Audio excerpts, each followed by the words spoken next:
Praise lord. ప్రభువైన యేసుక్రీస్తు నామములో అందరికీ వందనములు. దినము దేవుని వాక్యంలో నుంచి ఆదికాండం 5వ అధ్యాయం 22 నుంచి.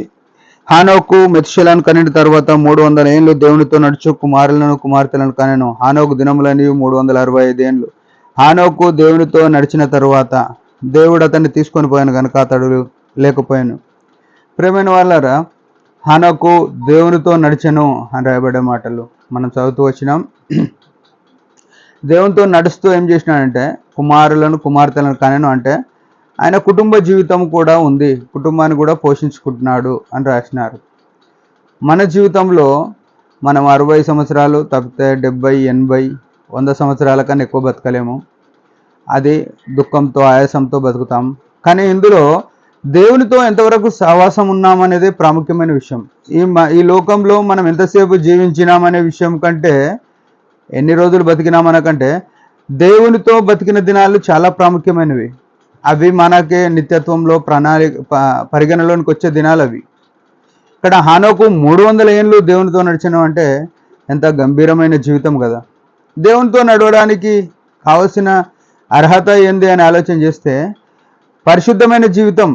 దేవుడు ఏమన్నా అంటే నేను పరిశుద్ధుడును అని చెప్పినాడు, మీరును పరిశుద్ధులై ఉండాలని కోరినాడు. ఆయన ఎక్కడ మనలో పరిశుద్ధత ఉంటుందో మనము పరిశుద్ధంగా ఉంటామో ఆయన మనతో ఉంటాడు. రెండోది, మనము ఆయన మాటలను ఇష్టపడే వరమై ఉండాలి. ఆయన మాటలను ఇష్టపడి ఆయనను ఇష్టపడే వరమై ఉండాలి.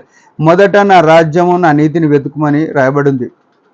మన జీవితంలో ప్రభుని వెతుకుతున్నాం. అసలు ఉదయం మొదలుకొని రాత్రి వరకు మన పనులు, మన ప్రయాణాలు, మన ప్రయాసలు, మన యొక్క విలాసాలు, మన యొక్క సుఖాలు దుఃఖాలు ఇవే ఉంటాయి. కానీ దేవుని గురించి ఏమైనా పట్టించుకుంటున్నామా? నేను ఏదైనా దేవునికి పని చేయడానికి ఉన్నా నా నుంచి దేవునికి ఏమైనా పని చేయాలనా అనే ఆలోచన ఈనాడు ఎంతమందికి ఉంది? దేవుడు నాకేమిచ్చినాడు అని 2 చేతులు జాపి బతుకంతా అడుగుతూనే ఉంటాం, ప్రార్థిస్తూనే ఉంటాం. ప్రభువా నాకు అది కావాలి, ఇది కావాలి, నాకు అది చెయ్యి, ఇది చెయ్యి. ప్రభువా నీకేమైనా నేను చేయగలనా?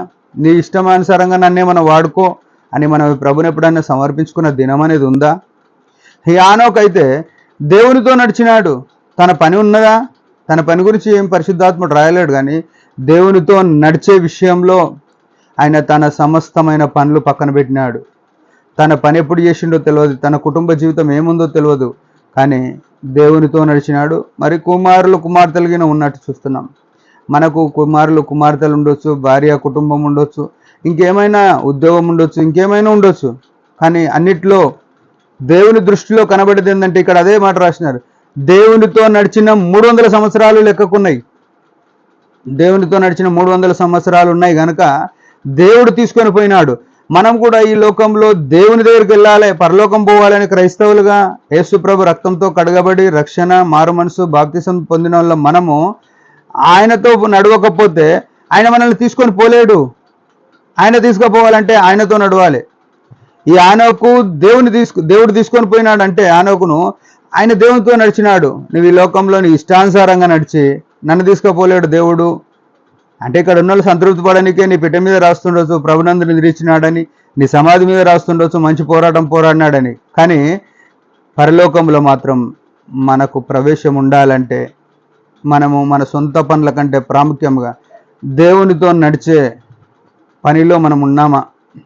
దేవునితో నడవడం అంటే మన హృదయము ఆయనకు ఇష్టమైన పనుల మీద, మన ఆలోచన ఆయనకు చిత్తం ఏదో అది చేయడానికి మాత్రమే ఉండాలి. అప్పుడు హానోకు వలె మనం కూడా ఆ మహిమగల దేశం, నిత్యము ఉండే దేశం, నాశనము లేని రాజ్యం, శాశ్వత రాజ్యం యేసు ప్రభు పరలోక పట్టణంలోకి మనం వెళ్తాం. అట్లా వెళ్ళడానికే మనం ఈ రక్షణలోనికి వచ్చినాం. అయితే ఈ అల్పకాలం వైపు లోకం వైపు చూడక ఆయనను చూద్దాం, ఆయనతో ఉందాం. దేవుడి మాటలు దీవించును గాక. చిన్న ప్రార్థన చేసుకుందాం. పరలోకపు తండ్రి, యేసు ప్రభు ఘనమైన నామములో వందనాలు. హానోకు దేవునితో నడిచిన అని రాయబడ్డ మాట ఎంతో గంభీరమైంది. మేము కూడా ఆ స్థాయిలో నడవడానికి నీ ఆత్మను మాకు సమృద్ధిగా అనుగ్రహించి నడిపించమని యేసు ప్రభు నామంలో ప్రార్థిస్తున్నాం తండ్రి. ఆమేన్. మీరందరి పరిచయం గురించి భారంగా ప్రార్థన చేయండి. Praise the lord.